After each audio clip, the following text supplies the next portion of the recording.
Thank you very much. It's great to be here and fantastic to talk about this topic.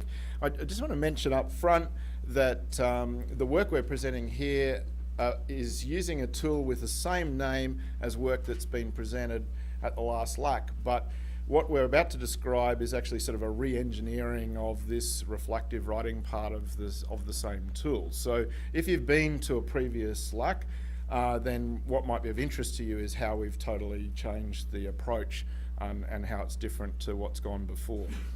I want to start up by setting the scene as to what we mean by reflective writing. This is not always well understood.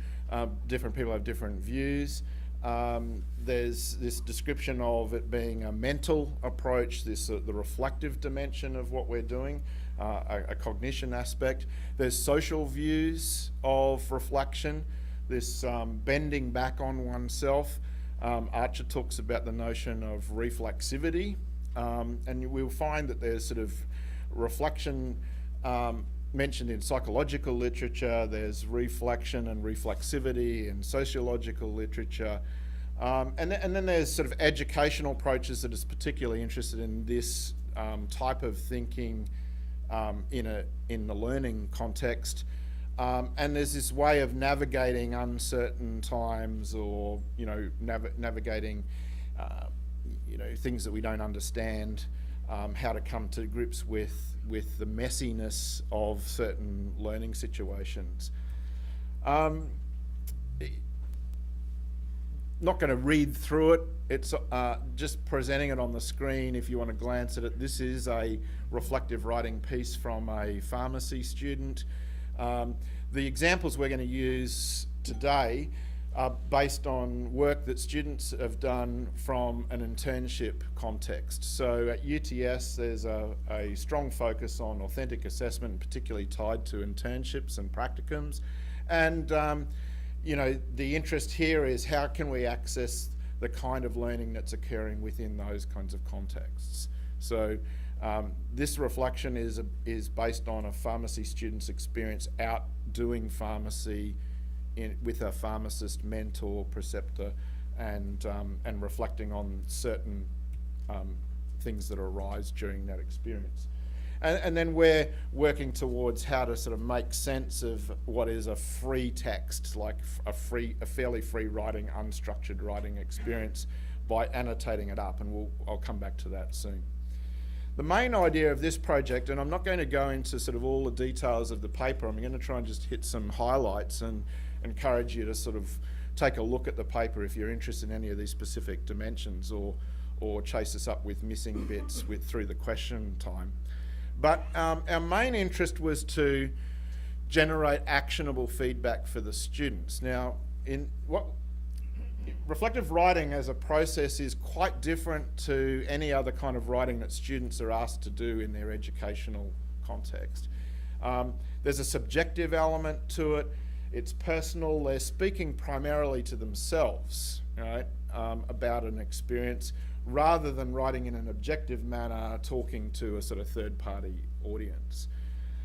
For students, what they need is this change of writing. They need to have feedback on whether they're approaching it the right way, whether they're engaging with the reflective writing task the way that the educator, the academics, the teachers are interested in them doing that. From an education point of view, there's a problem with how do we give that kind of feedback to students, particularly if we're talking about large cohorts and minimal amount of time to, mark or write feedback on drafts or those kinds of things.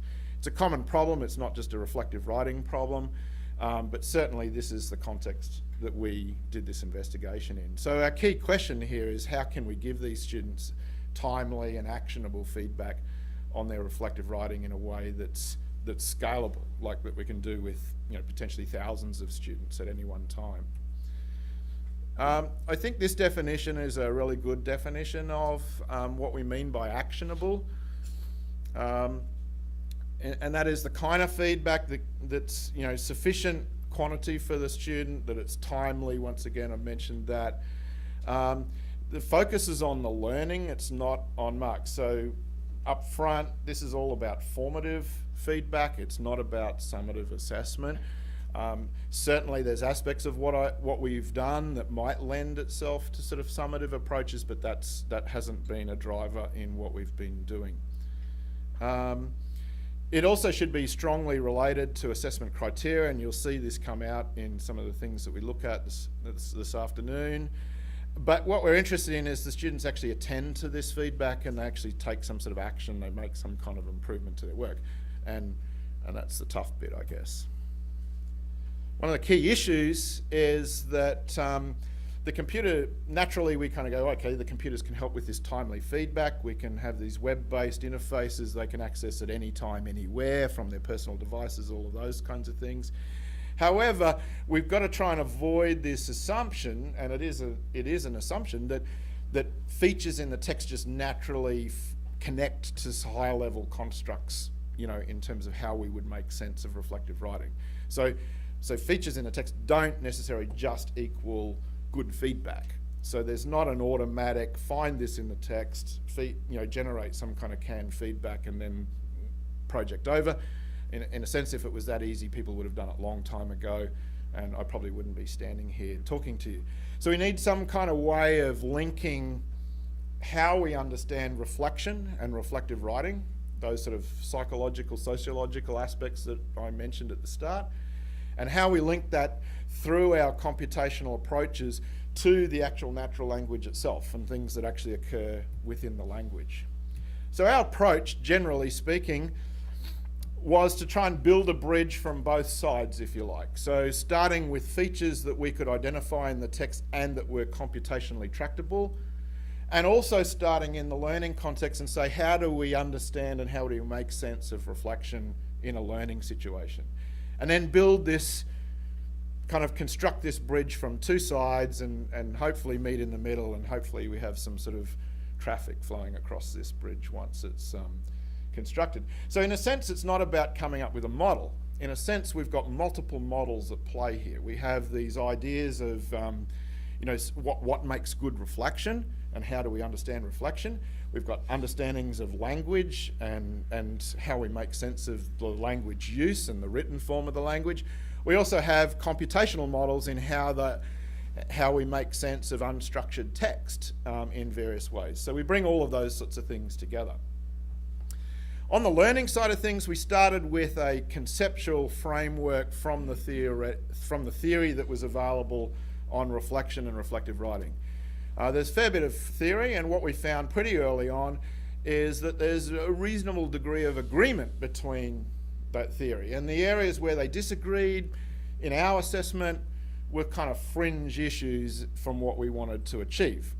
So what we set about trying to do is say, well, can we take various sort of psychological and sociological, educational lenses to this theory, and can we kind of pull it together in something that makes sense, that we can work from as a kind of single framework?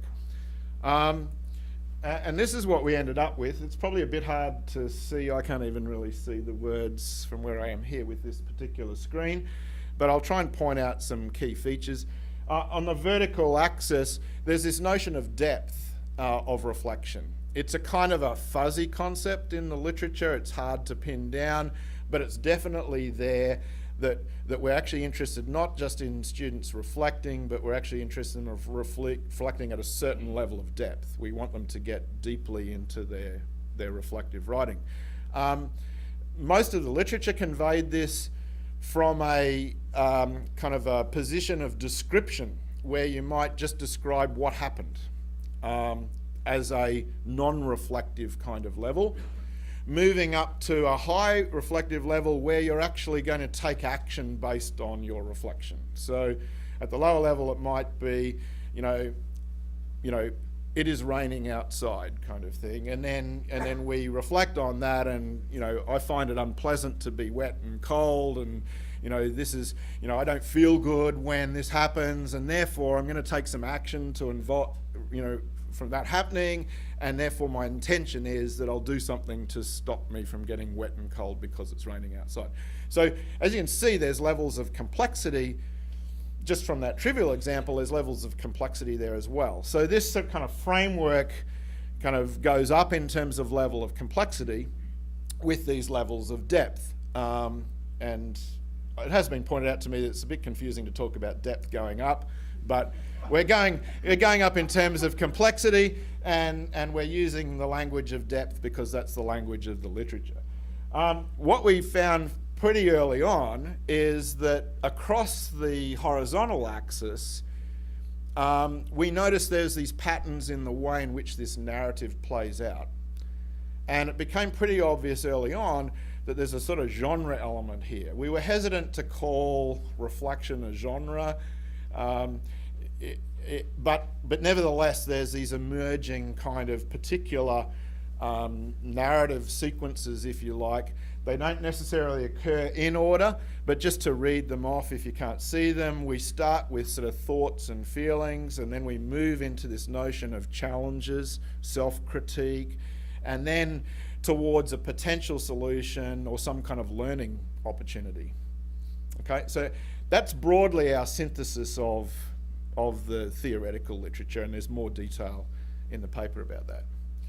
However, depth, as I mentioned, is fuzzy. It's a kind of complex kind of structure. The structural dimension itself is relatively complex. Put it together and just sort of doing the maths, we've got 30 potential indicators that we're looking for.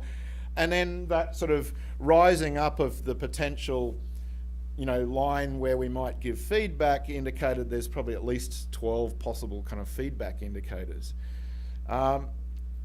We found that making sense of all of these different things individually was a challenging task. We weren't confident that computationally this would turn into something that was tractable or yield results. We also felt it'd be quite difficult for students to understand that and then take action on it. And because our interest was in actionable feedback, right, we wanted to avoid that. So there's a simplification process. And what we did was we came up with sort of 3 general constructs that resembled the sort of narrative dimension or the structural dimension of the text. And in actual fact, we simplified depth to sort of 1 dimension, and that is where any one of those 3 sort of particularly applied to self. So there's a kind of a mention of, those dimensions with respect to myself. The 3 areas we labelled them as context, challenge, and change. Context being sort of a painting of the picture of what happened, a challenge being zooming in on one particular problem or area, and change being the sort of thing that I'm planning to do to take account of that or to change direction. We'll unpack this in more detail. Ágnes is going to talk a little bit about how we then took that kind of theoretical framework and then made sense of it in terms of rhetorical moves.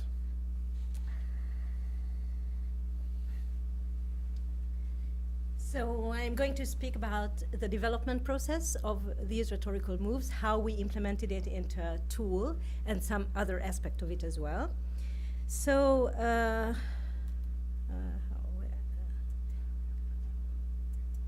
how do I? Where do? This one. Okay. Okay.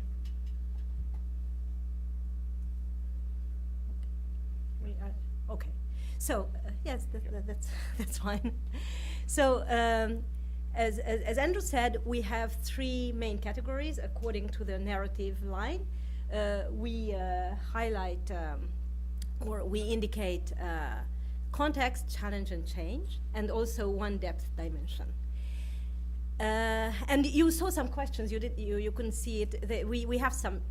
So these sentences that we highlight should be some responses to some questions about how do you feel, or how is it a problem for you, and things like that. So you might think that this is a reduction to highlight just sentences which answer these questions or which convey these moves, because we can use whole paragraphs to lay out thinking about the context, the challenges, the change. It's not always in 1 sentence. But still, we chose to highlight sentences or to indicate sentences. And what you see here, it is a tutor's highlighting of a student's writing. And this tutor highlighted, so this is, it is his method. It is completely independent of Ava.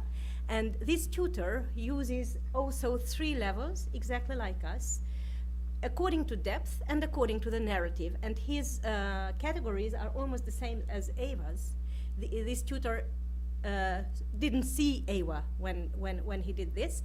And so he used these 3 categories like context, change, and challenge and change, approximately the same. So he didn't have very exact categories or very formal definitions of this, but they are almost the same.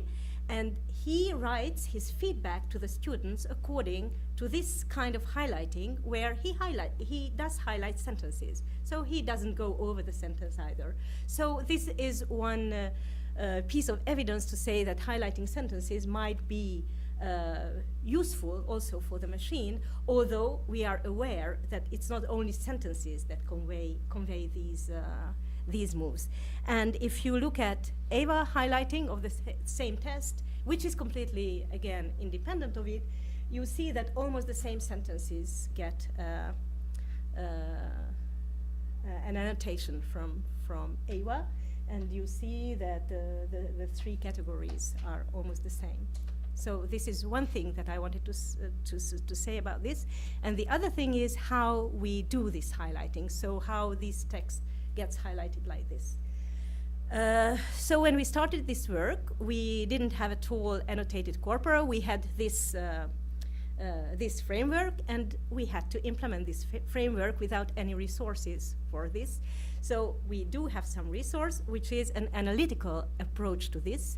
So this analytical approach is concept matching, which I have been using for almost 10 years now for analyzing rhetorical moves and detecting rhetorical moves in very different kinds of texts.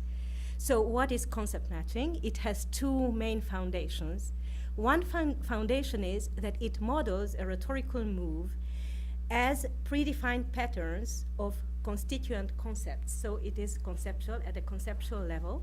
It analyzes the moves according to the concepts that they convey. So this is one part of it. And the other part of it is that these constituent concepts are instantiated in language by words or expressions that are syntactically related to each other. And these, you will see, these will be the parts of the sentences that convey this rhetorical move. And so for this work, we have worked out the constituent concepts of reflection that we found after analysis, and then we implemented these into a language analysis tool. So here I cannot go into details, but this is the ontology that we found of constituent concepts of reflection, which has elements like the subject, the thoughts, experiences, etc., etc. I could speak about this. And so how this is instantiated in language. No, first of all, for each category, we have a set of patterns that can convey these categories. Like, for example, when does somebody speak of an important context, an important aspect of the context, when he thinks about it and has some feeling about it. So, for example, if you have this sentence, that early role play felt distant and impersonal as I made a conscious effort not to let my emotions interfere with the job I had been given. So what we extract from this is that I made a conscious effort. So this is something to have with some thinking of the person, and also there is something about the emotions. It is an approximation, of course, but this is the move that is that it is extracted, and these are and these words constitute structures, syntactic structures in the sentences. So these are the words that convey the initial thoughts and feelings, and in this sentence there is this depth dimension as well, which is conveyed by this link word, which says "as I made." So there is some explanation in the sentence. And for example, for the challenge, you have different patterns. So for one category, you may have we have different patterns. These are not the only ones. These are examples from this text. And so here the rhetorical meaning is, I do not feel something, though I have sufficiently developed my practical knowledge. I do not feel, I mean, though is also, should also be highlighted.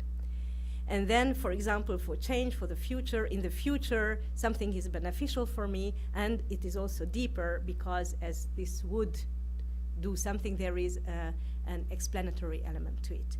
So how is all this implemented? It is implemented in the Xerox incremental parser, so the system that we have now, but now we are going over to open source, and we translate the whole system into open source tools.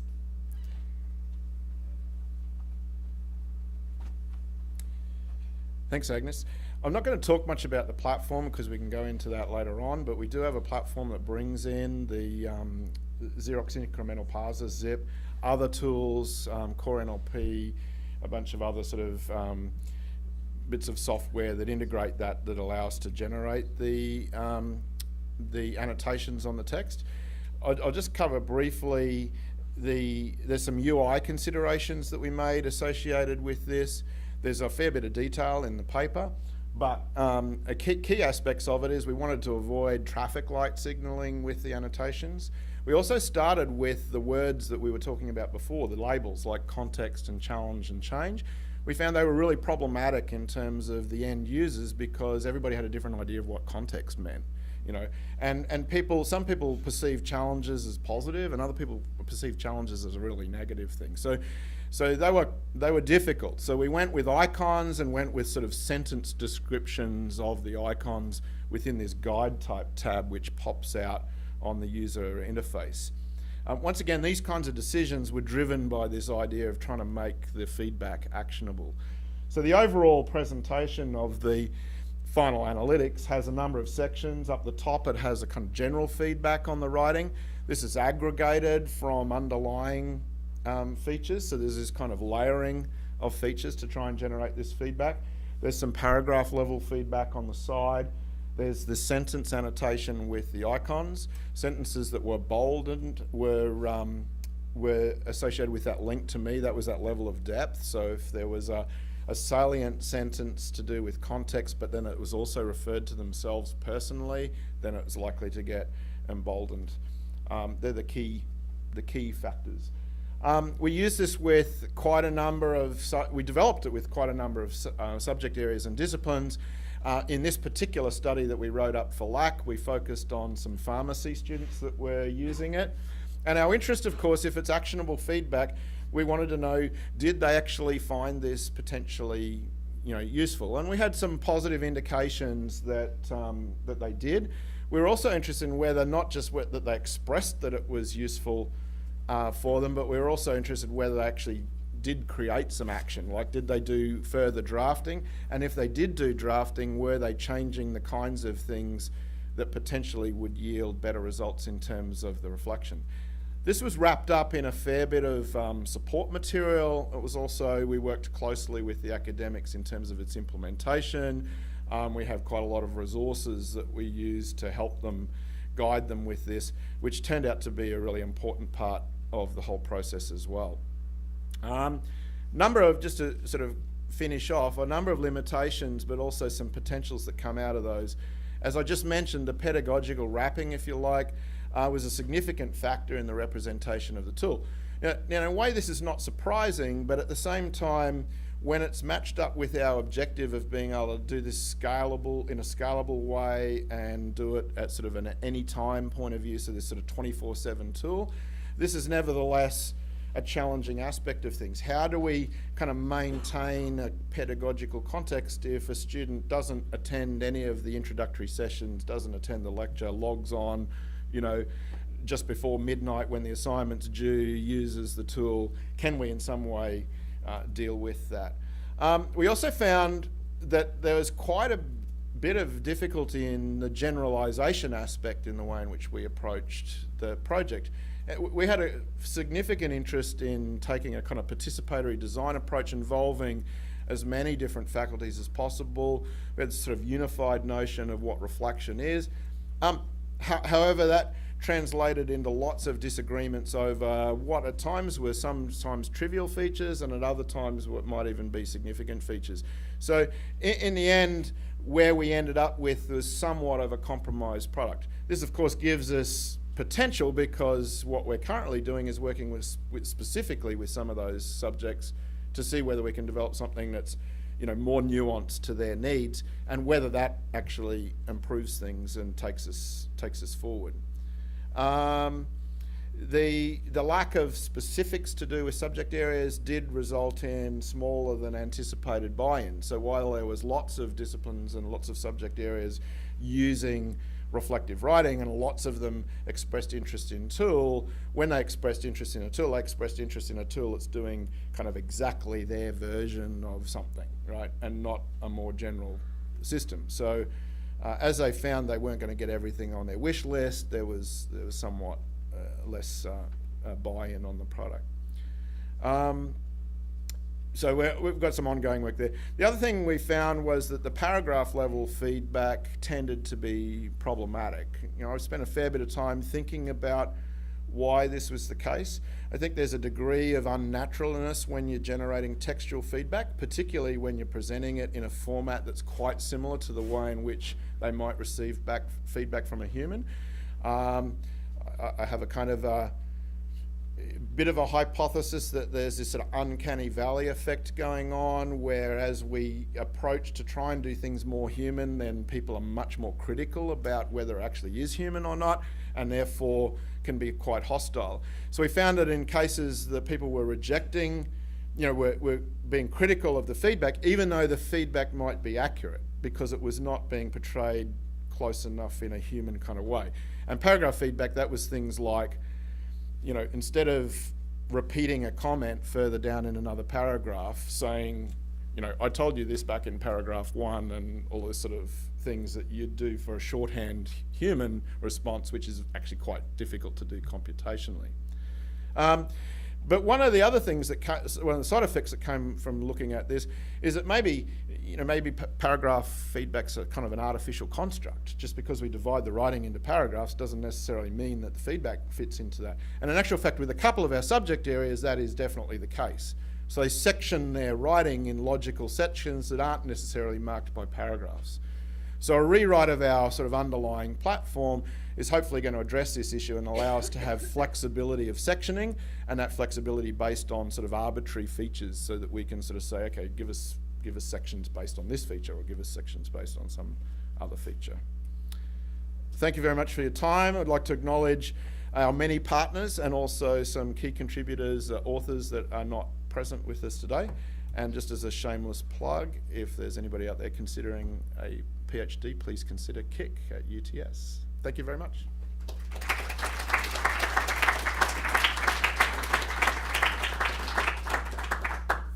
Questions now? Or? Yeah, quick questions or something now? Curious about sort of comparison between part of speech tagging and concept matching. If one is sort of kind of a subset, or that those relationships between the two. There's very definitely a relationship between the two. The zip parser is essentially parsing, one of its key features is part of speech tagging, if you like.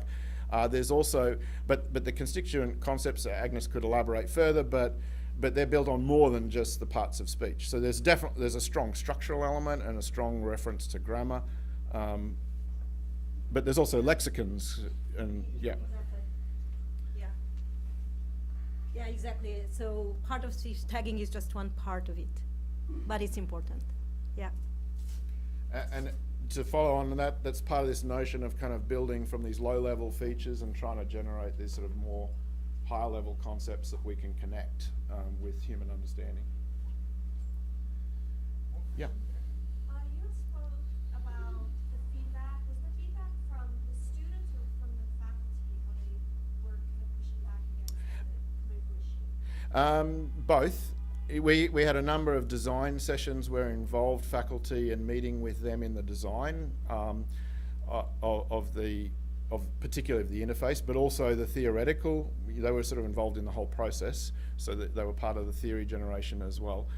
But as well as that, and this is probably more what we're particularly interested in for our actionable feedback, is that we had a sort of slide out, pop out feedback thing for the students, that when they were looking at their results, you know, once they sort of scrolled down, it'd kind of pop out and say, you know, can you leave some feedback?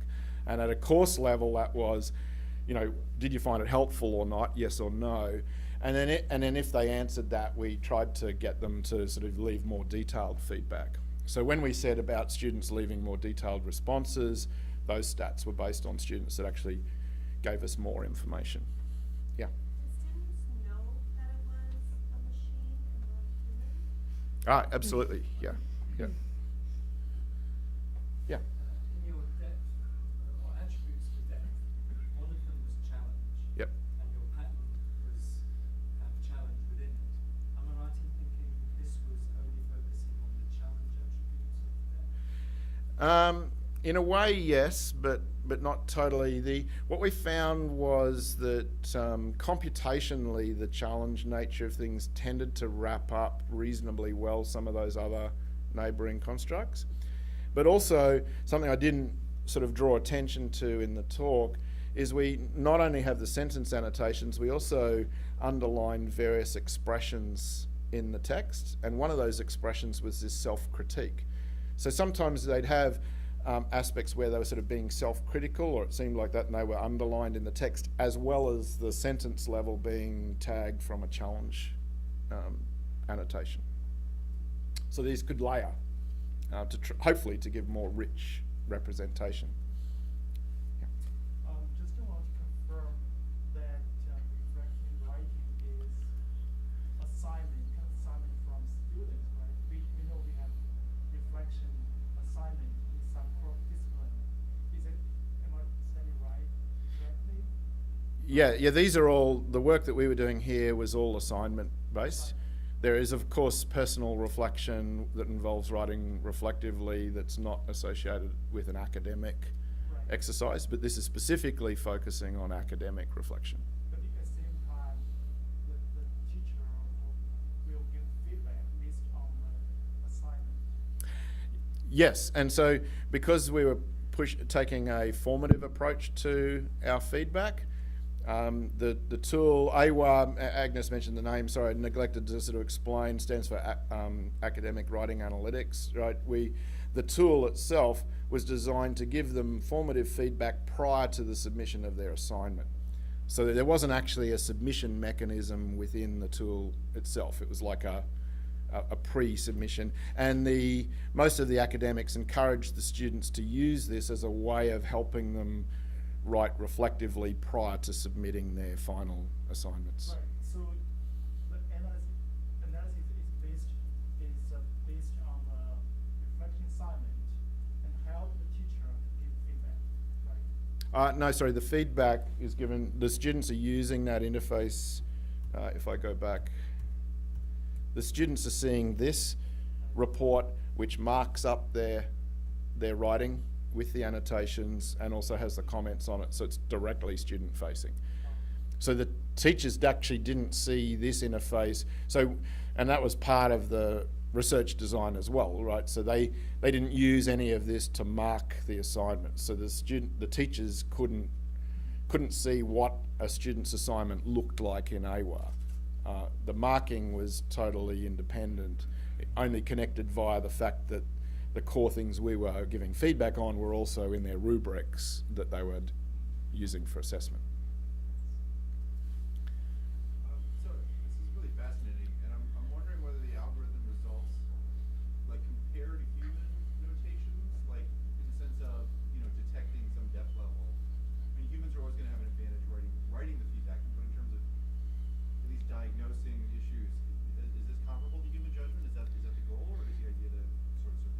Yeah, Ágnes and Adam did some sort of preliminary work. We didn't unpack that in great detail. Did you? Well, this is more rooted in theoretical work, and because it would be extremely difficult to get people annotate such text, and because even you see in theory these notions are so badly defined.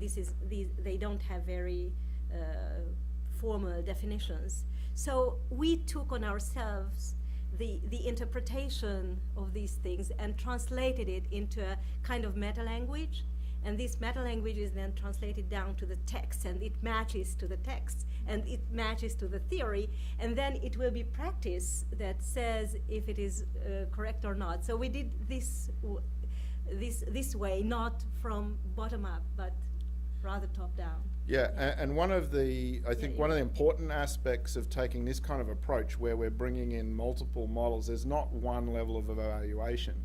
So while Ágnes could check constituent concepts, for example, with tutor markup and highlighting on the text, and while we can check people's assessment of how well the theory resonates with their work, there's no kind of single evaluative measure that would tie it all together. But there is a single evaluative measure in terms of what we're intending to achieve, and that is if the students actually take action based on the feedback they received, and if it helps them improve their texts. So one of the kind of unique, well, I think to some extent it's unique aspects of what we're trying to do here is we sort of push past what might be traditional computational evaluation measures, and we're looking for this kind of system level usability, if you like. So we're looking for efficacy in the system design in terms of the end user. That brings in concepts of sort of task-based evaluation as opposed to sort of, product evaluation per se. Yeah. You had mentioned about a little more than a quarter of the students took action and revised. Was there any evaluation on the students' grade before, if they had not changed their assignment, what their grade would have been?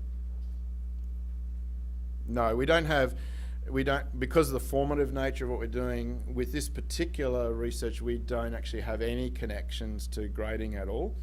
Part of our ongoing work is to start to make some of those kind of connections, but to do it in a way that doesn't undermine the formative nature of the tool. For those of you that have worked in this kind of space, you'll notice, you'll probably already know there's a balancing act between keeping something genuinely feedback orientated and then turning it into something that's actually summative assessment, which just brings in a whole different ball game, because students are actually driven by achieving a grade as opposed to whether this is actually a learning experience and whether it's helping them learn. So we are sort of moving down that path, but we haven't done it at this point. Do you know, I don't know if you conducted some sort of analysis relating the kind of formative feedback that were given to certain student characteristics? No, we haven't, but it'd be interesting. Yeah. You briefly mentioned instructor feedback on the tool. Can you talk a little bit more about what that feedback was and what that process was and what it's related to? Yeah, sure. The instructor feedback is generally really good. In actual fact, that from a theoretical standpoint, we had almost 100% buy-in at the framework level of the development of the software.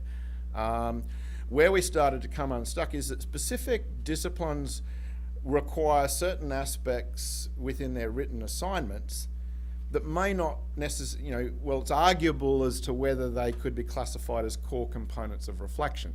So for example, one of the subjects requires students to link something in their reflective writing to theory they have learnt about in the lectures, and to do that with a citation, right? So they're sort of saying, well, unless you can measure whether these students, whether the students are using these citations correctly and are drawing on their prior knowledge from the class, really we're not that interested. We tried, in a sense, tried to take a more purist approach in terms of the theory, and that is sort of go back to the reflective writing literature and say, and luckily for us, there were sort of 3 or 4 subjects that are pretty much, bang down the middle in terms of the the learning theory around reflection. So our continued work has been towards them. They're very enthusiastic about the tool, they're very enthusiastic about, and they're kind of signing up for let's do that with more. In actual fact, they're signing up to use it now before we've had a chance to sort of do the iteration and modify the tool. So there's that level of enthusiasm, but there's also the level of skepticism. We had another subject area didn't even start because we weren't going to put spelling. We ended up putting some spelling and grammar in, but because we weren't sort of doing the spelling and grammar checker thing, it's like, okay, well, if you don't do spelling and grammar, then what's the point? So they just didn't even start the project with us. So there's a fair range. Okay, last one, and now we have to give Thomas the Yeah. opportunity. So would this be expanded to discussion forum or some social, interaction? That's a really interesting question. I've actually talked to Roberto, who also works at KIC, about this sort of collaborative writing space. Certainly there's interest within our research group around this kind of space. AWA is not really designed in that kind of collaborative way. Some previous work I've done has actually been with reflective writing of students where they're reflecting on their group work, and it's really interesting to see the correlations and the differences between reflections of students within the same group on certain tasks. So it's kind of definite, like there's definite applicability to collaborative work there, but it's probably not on the short-term horizon at this stage, I'd say. Thanks very much. It was a great discussion too.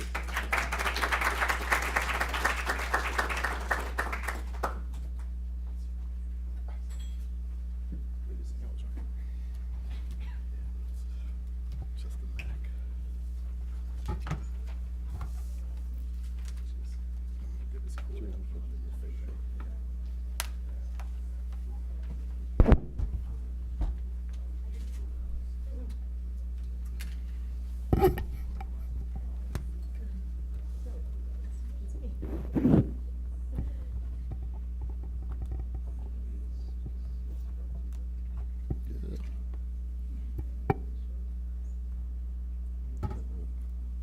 That won't fit. Upper side.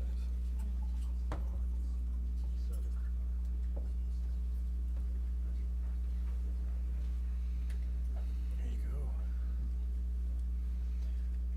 So Thomas will present from the Open University of the UK, Reflective Writing Analytics, a short paper, empirically determined keywords for written reflection.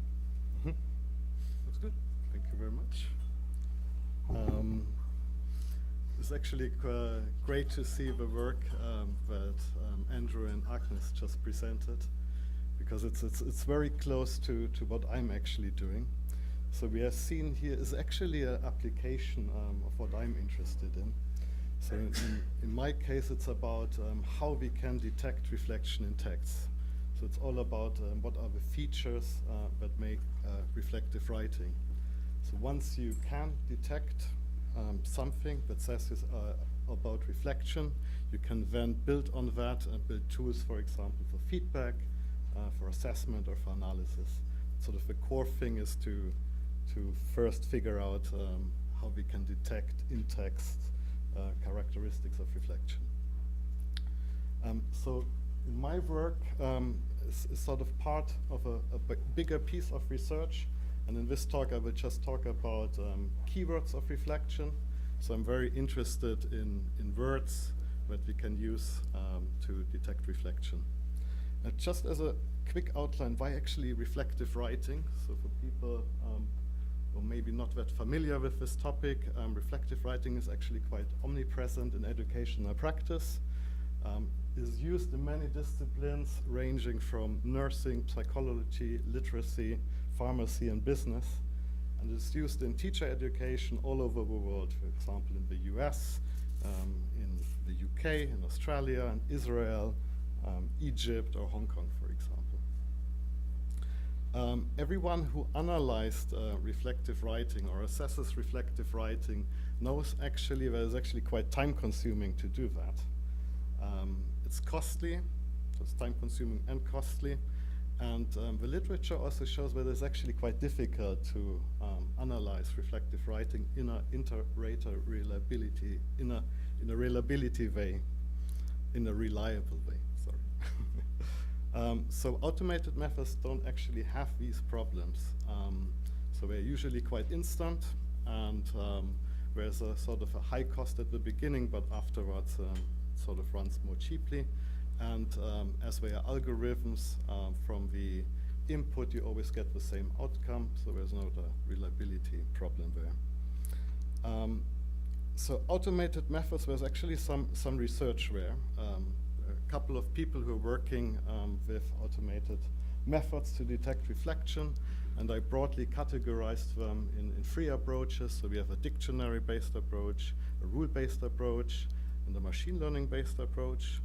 Dictionary-based approach is a very simple thing. You basically summarize words together in a category or in a dictionary that have sort of a shared meaning. So you can say, for example, there's a category A that has 2 words, think and thought. There's a category B, but despite.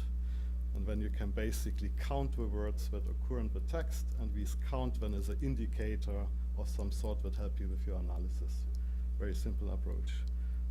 It's an important approach because it's also often used in rule-based approaches. So the approach that we have seen before, sort of a rule-based approach, was probably a simplification of saying that, but overall we can characterize this as a rule-based approach.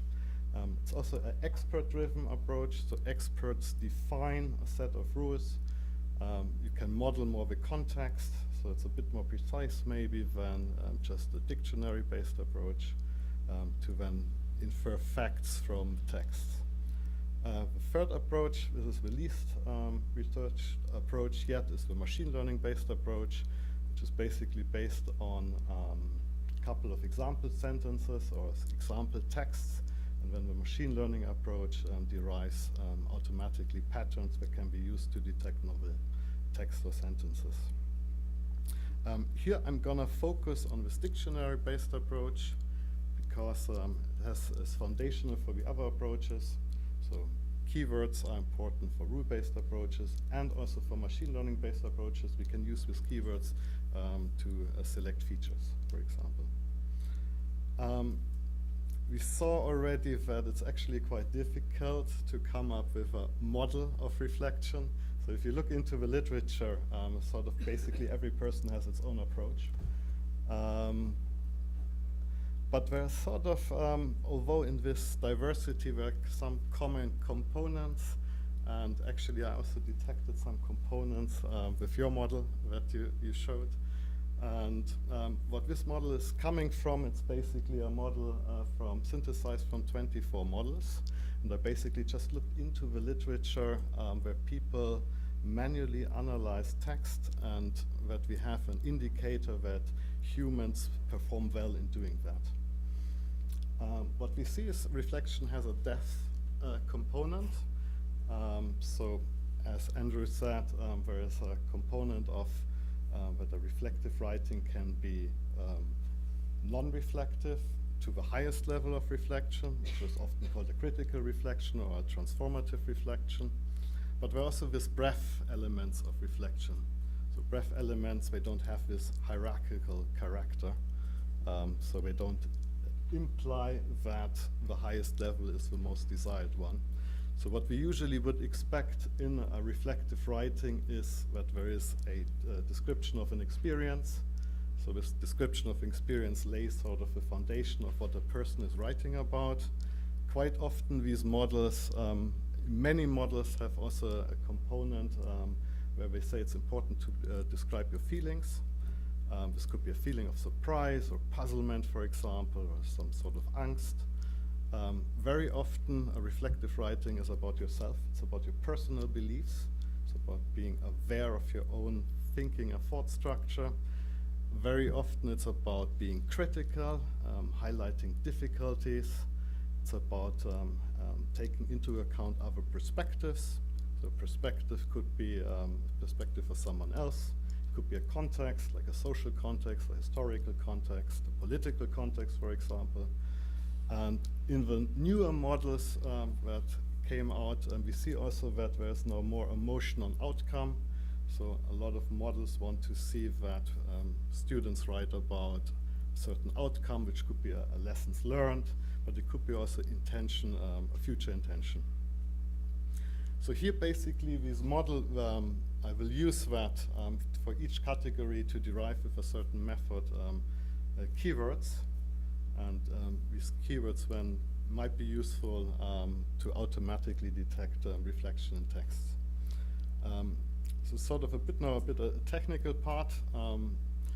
So what basically the method is about is that I use tenfold cross-validation on data sets.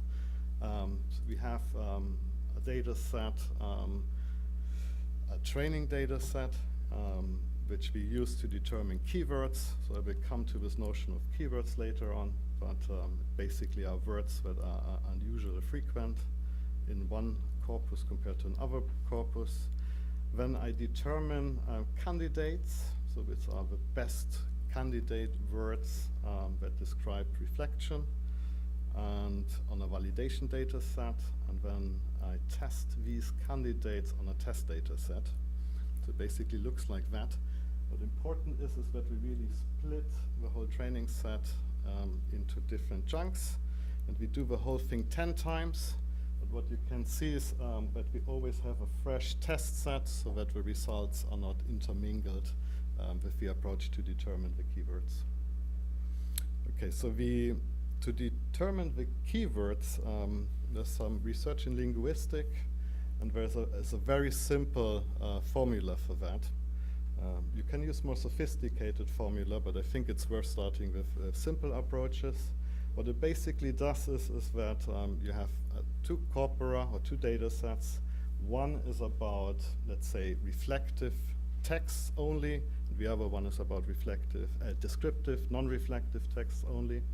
And when you compare the frequency in both data sets, and you want to know if a word occurs in a data set unusually frequent. So we want to know if a given word occurs more frequent in a data set of reflective sentences or text compared to descriptive non-reflective sentences.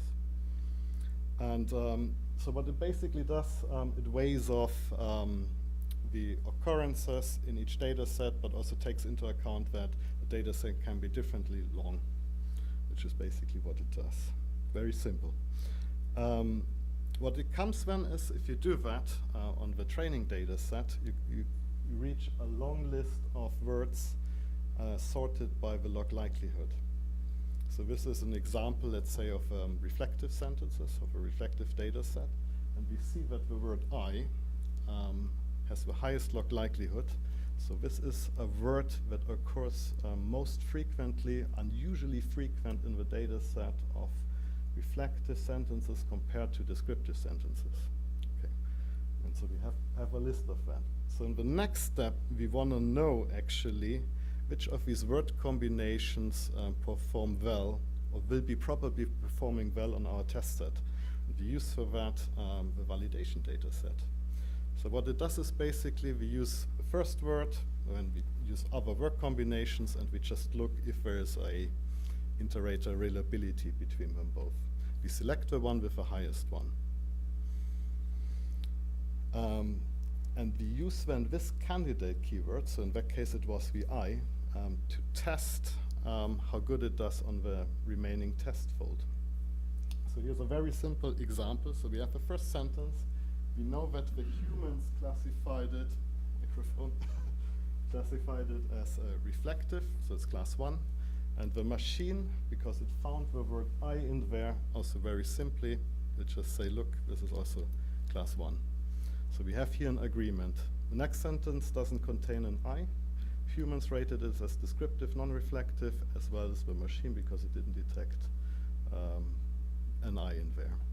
So we have an agreement there. So a very simple example. Down there we have an example where there's a disagreement. So we have the word I in a sentence, but humans actually think this is not a reflective sentence. Okay, just to give you sort of a quick overview how big this data set is on what I applied this method. You can see that this is a data set of sentences which comes from the Bowie corpus, which is a corpus of student writings. And from there, I used about, for each category, around 2,500 sentences, which is in the range of maybe 60 to 70,000 words. So a normal PhD thesis has about 100,000 words, to give a scale of this size. One thing also to recognize is that we have a class imbalance in there. So if we interpret accuracy later on, we have to take this into account. Okay, so we have seen that there's a very simple approach with the log likelihood. We just get a very small set of words. And now is the question, how did this perform on the test, on the remaining test data set? And we can see that on average we have sort of an accuracy of 78%, and the Cohen's kappa, which is a measure of iterator reliability, is between 0.28 to 0.65, which basically, if we compare this on the benchmark from Landis and Koch, that it experiences reached a substantial agreement between this very simple algorithm and the human rating. For reflection, feeling, intention, and difficulty, the iterator reliability is sort of moderate. And for learning, perspective, and belief, it's fair. So fair is sort of already in the area of being a bit poorly. Okay, let's have a look now at these indicator words, and I guess probably this is something that Ágnes will find also very interesting. So first of all, we see that, there are not actually many words for each category. And we see that, for example, for reflection, the words that had the highest iterator reliability are just two. It's I and me. The percentage, what you see is where, what I basically did is, so we have 10 times the determination of these keywords. So this basically means the I occurs in all 10 folds, and the me occurs in 6 folds. And I don't show words that occur less than in 5 folds. I and me is a thing that came out also in other research that I did, but also there's research coming from more structural linguistic perspective. This was work by Bernie, and she basically said I and me is one of the most important indicators of a reflective writing. Experience, interesting is here that we have many words that indicate a past tense, which sounds intuitive. So we have words like was, had, were, and did, which can be used to express an experience. If you look at the dimension feeling, the highest sentences were the highest keywords were feel and felt, which is also intuitive. Belief is also quite in line with what we can sort of feel if we think about what it could be. So we have, of course, the word belief,